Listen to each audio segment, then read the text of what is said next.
Kotahi rau ono te kau ngā tāngata kua pāngia e te mate rewharewa poaka o tira kua uru ki te hohi pera i tēnei tau.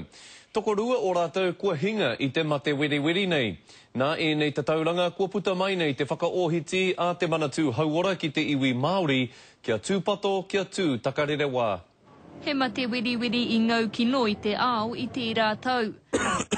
He mate kai kino tonu nei i te Māori i tēnei rā. Mamai katoa taku tinana, wāwai ki te upoko, te ānini o te māhunga, pau katoa te hau, aha koe moe roa, oho ake me te ngenge tonu. He kaimahi a hohepa lu ki te reo irirangi Māori o Wātea me whakaata Māori. Aha kua i werohia ia ki te kano ārai mate, kua pā tonu atu tēnei mate ki aia.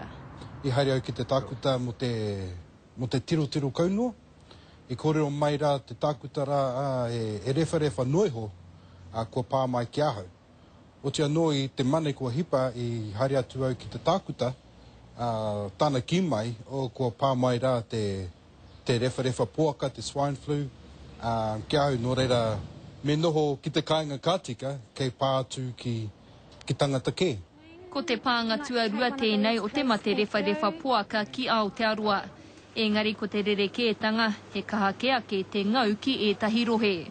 Katahi anō ka puta ngā whakamātau e whakatau ana, kua pātu tēnei mate ki ngā tamariki o te Wairarapa, ki ngā rohe hoki o te Waiariki me Taranaki. Ko te raru o tēnei tūmomo mate rewharewa, ka whakararu nei i ngā pēpi, me ngā wahine hapu ana, me te tai tamariki. Nā reira he aha ngā tuhu o tēnei mate, me aha hoki te tangata hei ārai atu i aia. Mēnā ka pā nei tēnei tūmomo rewharewa ki a koe, kia kaua e toha atu ki te whānau, ki o whanaunga, ki o hō mahi. Ka tika, mēnā ho koe ki te kāinga, kia ora anō koe. Hei tā hohepa Luke ko te akoranga nui, aha kua he pēhea te hauora o te tangata, he pēhea rānei tōna kaha ki te tiaki i aia anō. Me matāra tonu ia ki tēnei mate kino. Irena Smith, Te Karere.